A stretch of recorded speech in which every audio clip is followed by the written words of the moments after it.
What's up, Commanders family? Our team is working day in and day out, trying to sharpen every edge and perfect every detail, because the goal is clear. Keep improving, keep pushing, and deliver big results when the regular season kicks off. That's what Dan Quinn, Adam Peters, and this roster are all about right now, constant growth. And today, we've got a double update that every Washington fan needs to hear. First, the breaking news around Terry McLaurin, as insiders are now saying the Commanders are nearing a breaking point in contract talks with their superstar wideout.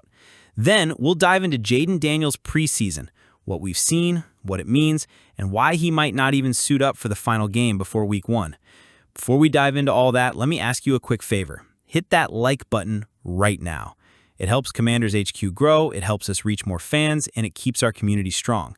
Now, let's break this down.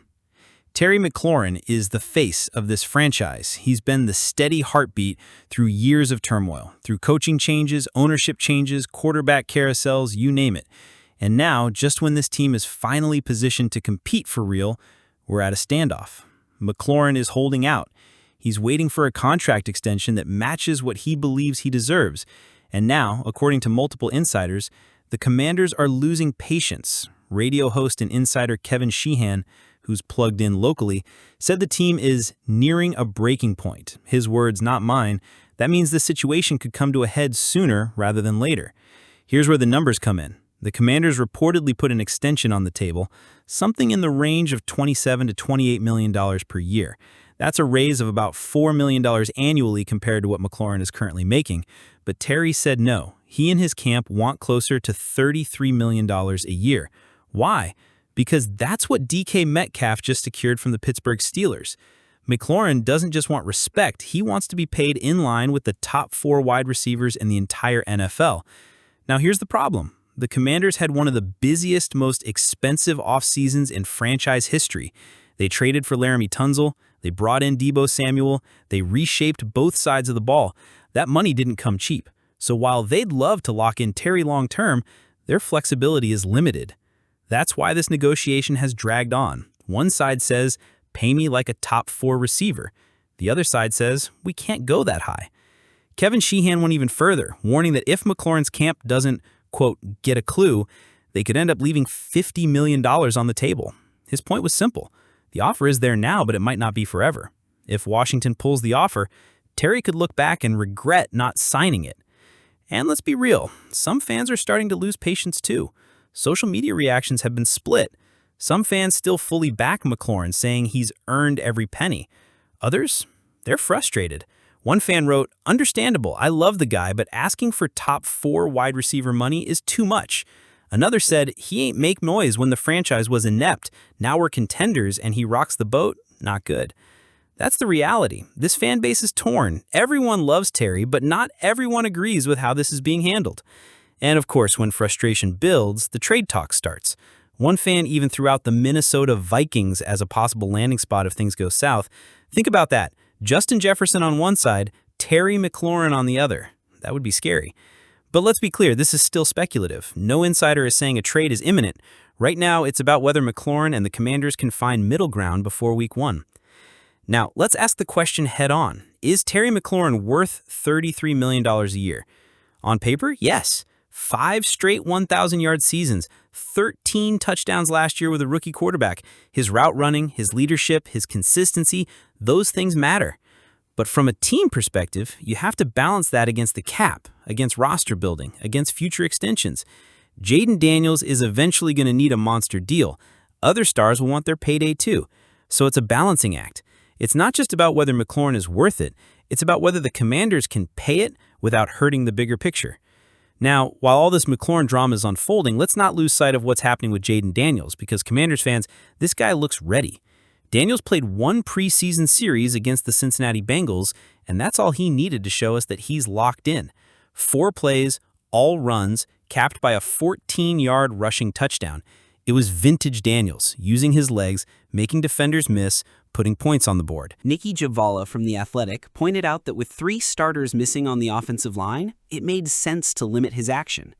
Right guard Sam Cosmi is still on the PUP list recovering from his ACL injury. Brandon Coleman has been dealing with a leg issue. And Laremy Tunsil sat out for precaution. So Quinn wasn't going to risk his franchise quarterback in a meaningless preseason game. And you know what? That was the right call. Which brings us to this week. Washington faces Baltimore in the preseason finale, but don't expect to see Daniels out there. Why? Because he's done enough. He's shown he's ready, and risking injury in a game that doesn't count would be reckless. Daniels himself said he wanted more reps, but Dan Quinn shut it down. And honestly, I love that decision. It tells me this coaching staff knows exactly what it has in Daniels, and they're going to protect him at all costs. That means the next time we see him will be week 1 at home against the New York Giants. And I can't wait. So here's where we stand. The Commanders are coming off an NFC Championship run. The roster is stacked. The quarterback is a rising star. The offensive line has been fortified. The defense is loaded with speed and toughness. The only dark cloud? This Terry McLaurin standoff. If it gets resolved, Washington is positioned to make a serious run. If it lingers, it could become the one distraction that derails what's otherwise been an incredible offseason. We'll start up front, because this is where it matters most for protecting Jayden Daniels. For weeks, there's been concern about continuity on the offensive line. That group needs reps together to build chemistry, especially with Daniels entering his first full season as QB1. And one of the big missing pieces has been Brandon Coleman, who's been out since August 2nd. Coleman, as you all know, was moved from left tackle to left guard this offseason, a move that's supposed to unlock his full potential.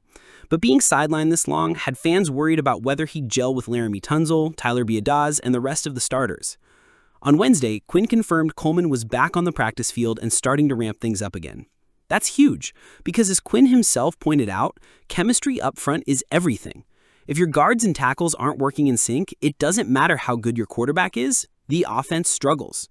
Coleman returning now gives Washington just enough time to get him in rhythm before the opener against the Giants. And honestly, if Coleman takes that step forward inside, it could be a major difference maker for this offense. Now let's flip to the defensive side. Washington has one of the most intriguing linebacker rooms in the league, led by Frankie Louvu and Bobby Wagner, two guys who bring fire and leadership every single snap. But behind them, depth has been thin, and that's why rookie Jordan McGee missing time was such a concern. McGee returned to practice this week as well, and Quinn stressed just how important that is. With Frankie Louvu and Bobby Wagner holding down the top, McGee has a real shot to be a rotational contributor right away. And with how physical this season is shaping up to be, that depth is absolutely vital. If McGee stays healthy and continues to develop, this linebacker unit could quietly become one of Washington's strengths in 2025.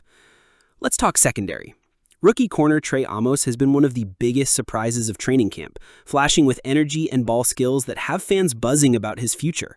So when he didn't play against the Bengals, it raised eyebrows. The good news, it wasn't anything serious. Quinn explained that Amos was held out due to some hamstring tightness, nothing more. He's already back at practice, which means Commanders fans can breathe easy. That's a relief, because Amos has been the kind of young playmaker this defense needs.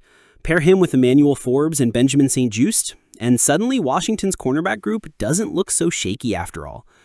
Of course, the name on everyone's mind is Terry McLaurin. Every single media session starts with the same question. Is Terry back yet? And to be honest, you could tell even Dan Quinn was getting a little frustrated answering it over and over. Here's what we know. McLaurin is not practicing yet, but he's also not rehabbing anymore. That's the key detail. He's going through what the team calls the ready-to-play conditioning process. In other words, he's on the final step before actually suiting up.